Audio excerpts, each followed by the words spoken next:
Bapak Ibu Saudara, kita melanjutkan tema kita Jalan-Jalan Tuhan yang kita ambil dari Mazmur 25. Kita sudah melihat di sana bahwa jalan-jalan Tuhan ini merupakan doa dari Daud, seorang yang hatinya berkenan kepada Tuhan.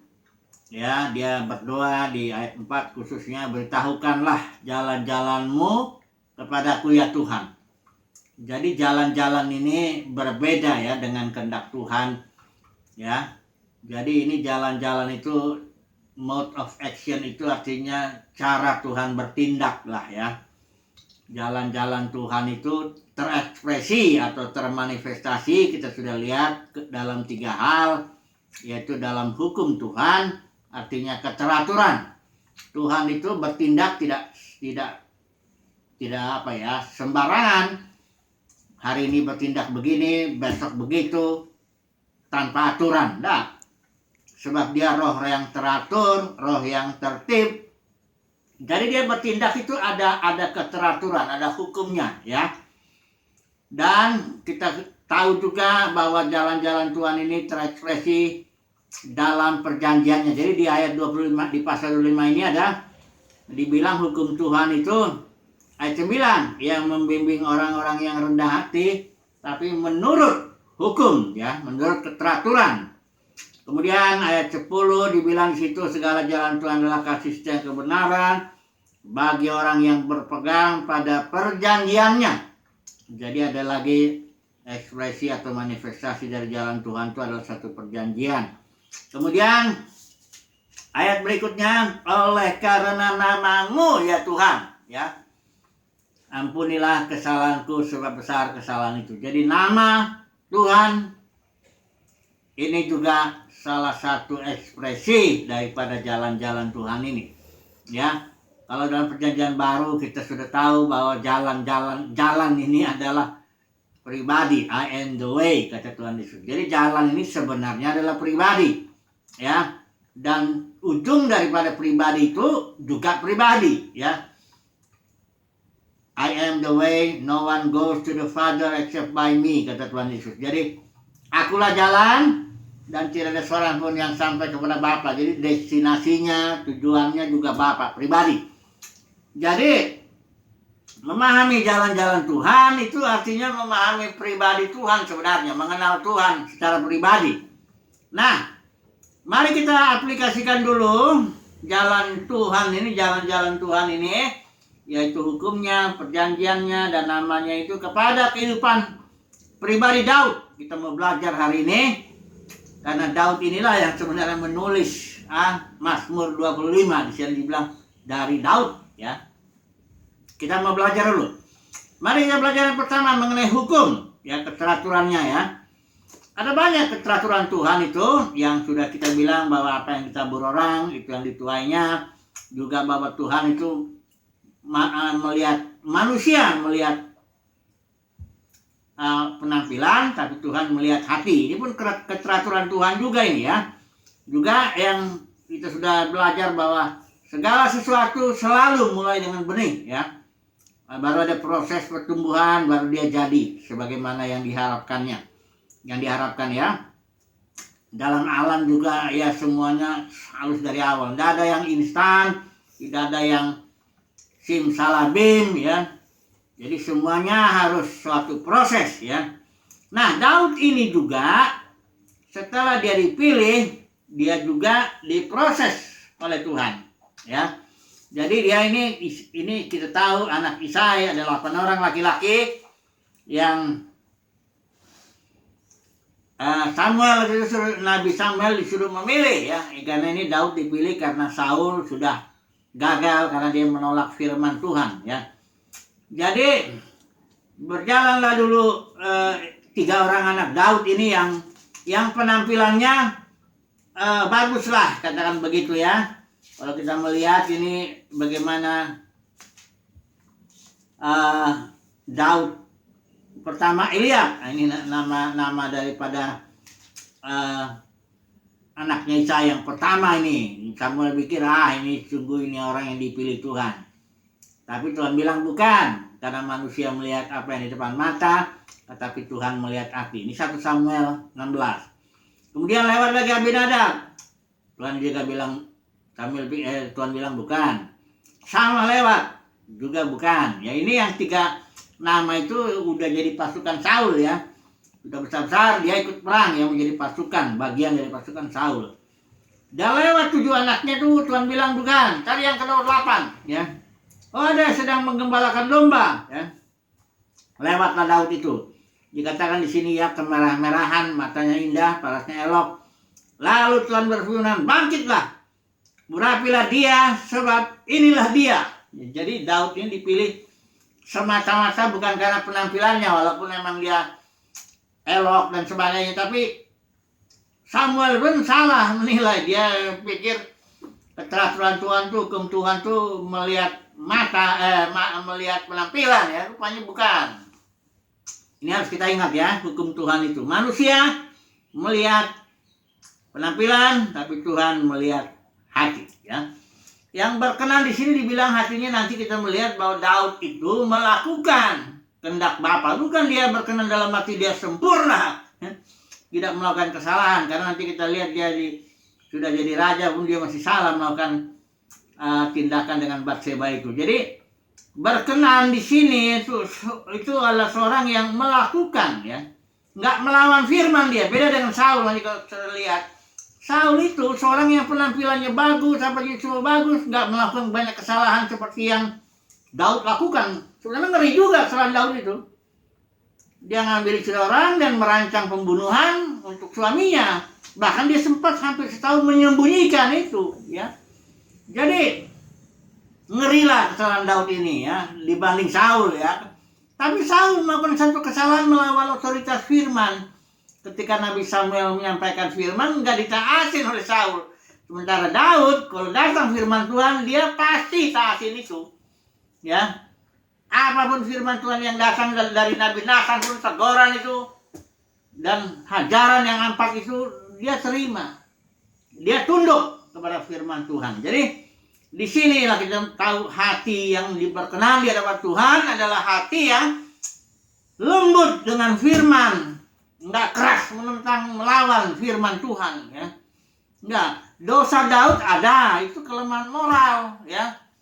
Tapi kesalahan Saul, dia melawan otoritas firman Tuhan yang datang melalui Nabi Samuel. Jadi, Bapak Saudara, kita paham dulu ya, bahwa Daud ini Tuhan melihat hati Daud ini adalah hati yang katakanlah responsif terhadap firman.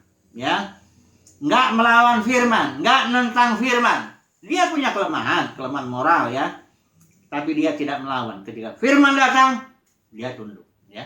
Nah, tapi bagaimanapun hukum Tuhan harus berjalan, yaitu mulai dari benih. Ya, Daud memang sudah dipilih, sudah diurapi, tapi harus proses dulu. Nah, proses Daud ini kita bisa bagilah ya posisi Daud ini ketika dia di istana Saul.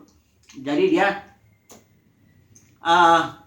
setelah Saul lihat, oh dia pintar main kecapi ya, mengusir roh jahat karena Saul sudah dikuasai roh jahat.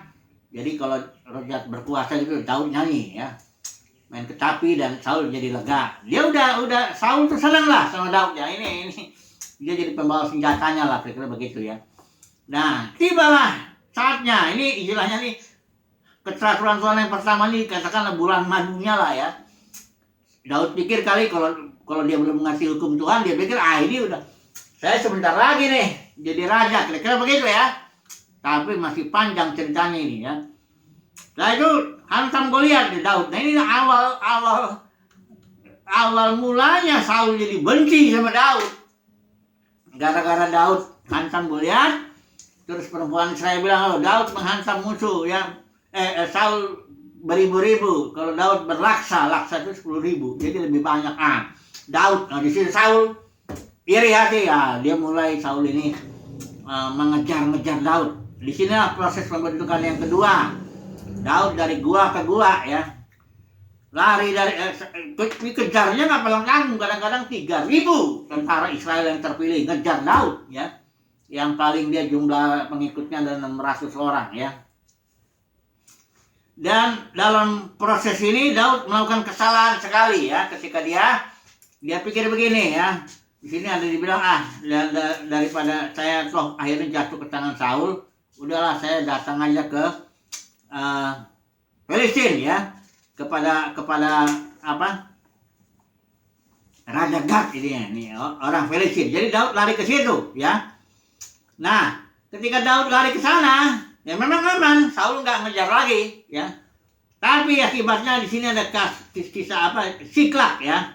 Ini ayat 27 1 Samuel pasal 27 ayat 1-nya. Tetapi Daud berpikir dalam hatinya, bagaimanapun juga pada suatu hari aku akan binasa oleh tangan Saul. Nah, ini pikiran Daud salah ya.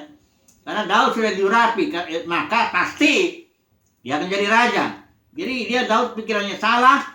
Akhirnya dia bilang, tidak ada lebih baik bagiku meluputkan diri dengan segera ke negeri orang Filistin. Akibatnya kita lihat setelah itu Daud waktu itu mau perang ya, dia ninggalin Siklak itu, istrinya, anaknya, semuanya, pengikutnya juga penyaksian diserbu oleh orang Amalek. Wah, Daud dalam posisi kejepit karena rakyat yang 600 orang kurang lebih itu mau ngelemparin Daud. Untung Daud menguatkan kepercayaannya dan akhirnya dia juga luputlah dia nulis di Mazmur 37, diamlah di negeri, berlakulah setia. Karena bagi orang Israel ya diam di negeri perjanjian ya. Banyak juga orang Kristen inginnya pergi ya, cari yang aman ya. Ini jangan, kalau dalam pembentukan Tuhan jangan cari aman ya, nanti malah nggak aman ya. Diamlah di negeri di mana Tuhan tetapkan, entah di mana pekerjaan kita, pelayanan kita, atau segala macamnya lah. Diamlah di negeri, berlakulah setia. Nanti juga ada waktunya kok. Setelah dia lari dari gua ke gua, akhirnya ada tiba waktunya Saul mati. Gantilah dia raja. Itu enggak langsung jadi raja, langsung di raja seluruh Israel, enggak. 7,5 tahun dulu di Hebron. Hebron tempat Abraham, kuburan Abraham semuanya, Abraham, Sarah, Ishak, Ribka, semuanya di situ. Ya, Yakub dengan Lea. Jadi 7,5 tahun dulu Daud itu jadi raja di Hebron atas suku Yehuda. Baru kemudian setelah 7,5 tahun baru seluruh Israel mengurapi dia menjadi raja. Dia tinggal di Yerusalem, bangun kota Daud di sana kan. Nah, dalam kondisi begini, Daud juga masih memulai inilah kasus Batseba ini. Giliran raja-raja pada perang karena dia sudah enak, dia suruhlah Yoab maju sana. Dia tinggal di sana. Ya, setelah dia bangun tidur, jalan-jalan dia sosok tingkat. Ya. Lihat perempuan mandi di sini jatuh dia. Ya. Jadi dari Daud ini akhirnya diproses, tapi ingat dulu saudara ya, Daud seorang yang berkenan hatinya kepada Tuhan. Ya, sekalipun dia punya kelemahan moral. Dan dalam prosesnya itu memang ada kegagalan-kegagalan ya. Di gua juga dia gagal karena dia lari ke orang Filistin itu. Waktu dia jadi raja pun dia gagal dengan Batseba. Tapi di akhir hidupnya, nah ini saya mau bicara mengenai perjanjian Tuhan ini. 2 Samuel 7 ya, ayat 12 itu ya. Jadi di sini Daud berpikir gini. Dia bilang pasal 7 itu ya, ayat yang kedua, berkatalah raja orang Nabi Nathan, lihatlah aku ini diam dalam rumah dari kayu aras, padahal tabut Allah diam di bawah tenda. Jadi di sini Daud punya hati lah ya. Aku mau bangun rumah Tuhan. Dalam hal konteksnya ini ya baik suci ya. Simbol daripada kehadiran Tuhan. Karena memang Daud ini cinta dia dengan kehadiran Tuhan itu. Dia suka fellowship lah ya, dengan mazmurnya, dengan pujiannya, dia senang ya. Ini hati yang berkenan ini, dia suka sama Tuhan. Bukan suka sama yang lain ya, enggak suka sama dunia, enggak cinta sama dunia, enggak cinta uang ya. Butuh uang tapi enggak cinta dia. Dia cinta sama kehadiran Tuhan. Tapi Tuhan bilang enggak kamu yang bangun ya. Karena di bagian lain dibilang kamu sudah banyak menumpahkan darah, jadi Salomo lah ya. Nah, tapi Tuhan berjanji. Di sinilah perjanjiannya ini, ya. ayat yang 12. Apabila umurmu sudah genap dan engkau telah mendapat perhentian bersama-sama dengan nenek moyangmu, maka, ini perjanjian Tuhan, aku akan membangkitkan keturunanmu yang kemudian anak kandungmu, dan aku akan mengokohkan kerajaannya. Ini Salomo dimaksud ya. Tapi bukan hanya itu ya. Ayat ini kalau kita baca seterusnya ini juga menunjuk kepada Yesus Kristus, Sang Mesias ya, keturunan Daud secara jasmani ya. Di sini juga sebagaimana Salomo bangun bait suci, demikian juga Mesias akan bangun bait suci. Hanya Mesias bangunnya bait sucinya orang ya. Ya. Makanya Yesus bilang, lubuhkan ini bait suci ini dalam 3 hari akan bangun. Artinya setelah Yesus bangkit, lahirlah gereja. Itulah dia, gereja itulah bait suci ya. Nah jadi ini perjanjian. Daud mengucap syukur. Ini doa syukurnya ini luar biasa ini ya. Mengucap syukurlah dalam doa ini ya. Daud bersyukur bahwa kepadanya Tuhan berjanji, mengadakan perjanjian. Nah ini memang perjanjian bisa pribadi ya. Pinehas salah satu ya, perjanjian keimaman. Bahwa keturunanmu tidak akan putus menjadi imam ya, dengan Pinehas ya. Karena waktu itu Pinehas menghantam itu ada orang Kosbi ya, kasus itu ya. Waktu orang Israel kawin campur. Jadi Tuhan mengadakan perjanjian ya, memang juga secara Noh ya. Tuhan bikin perjanjian juga dengan Abraham ya, dengan Israel ya. Tapi yang kita mau bahas dulu dengan Daud ini. Suatu perjanjian, katakanlah ini raja ya, kerajaan ya, bahwa tahta Daud pasti akan tegak selama-lamanya. Nah ini dia perjanjiannya, luar biasa ini ya. Kemudian yang ketiga, nama Tuhan ya.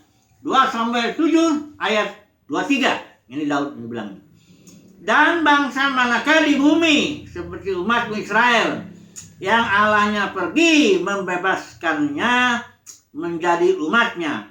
Perhatikan, untuk mendapat nama baginya. Jadi nama itu adalah nama Tuhan. Itu bukan, saya ulang-ulang, itu bukan nama pribadi kayak saya namanya Irnawan. Nah, Tuhan membuat nama Tuhan itu banyak. Kenapa? Dia caranya membuat itu dengan berkarya. Atas satu pribadi atau komunitas dia berkarya dan menjadikan dia, dari situlah dia membuat, dia mendapat nama baginya. Ini sesuai dengan Mazmur ini ya. Mazmur Yesaya 63 ayat 12. Yang dengan tangannya dia berkarya nih, yang agung menyertai Musa di sebelah kanan, yang membelah air di depan mereka. Apa tujuannya? Untuk membuat nama abadi baginya. Bahkan di kitab Wahyu ada nama yang baru. Jadi kalau saudara, kalau Bapa di surga itu Tuhan berkarya dalam hidup kita, kita pun memberikan dia nama. Ada nama. Bahkan upah untuk gereja Philadelphia itu ada nama yang enggak seorang pun tahu. Cuma Tuhan aja yang tahu, dengan orang yang ini, yang dia dikasih itu. Jadi nama, jangan saudara bayangkan nama itu nama kayak nama manusia, ya. Nah, nama itu karakter atau keunikan yang didapat Tuhan karena karyanya, ya. Jadi Tuhanlah yang membuat nama bagi dirinya. Dalam hal dengan Daud, ya, nggak disebut namanya ini apa. Ya tentu kalau yang perjanjian dengan Israel ya Yahweh namanya kan, Tuhan perang. Karena Israel akan mendapat tanah perjanjian, menghantam 7 bangsa sana ya. Jadi dalam hal Daud, doa Daud bilang, tolong Tuhan, beritahukanlah jalan-jalanmu. Tuhan jawab doanya dengan cara Tuhan memberikan keteraturannya, hukumnya, yaitu bahwa segala sesuatu harus dari benih, harus ada proses. Daud diproses. Kemudian Tuhan juga menyatakan jalan-jalannya lewat perjanjian. Tuhan bikin perjanjian dengan Daud. Kemudian Tuhan juga membuat nama bagi dirinya dengan berkarya dalam kehidupan Daud. Nah, mari kita masuk ke kesimpulan. Ya, kita serahkanlah dulu kepada diri kita ini ya. Saudara dan saya ya, kita yakin lah ya, kita orang pilihan Tuhan loh. Sudah diurapi. Ya. Pendeknya sudah semuanya sudah lah, itu finish lah ya. Tapi ingat, walaupun sudah semuanya, Yesus bilang kan, it is finished. Selesai. Artinya sudah semua. Yang di kayu salib itu sudah tahu nggak? Semuanya di salib itu.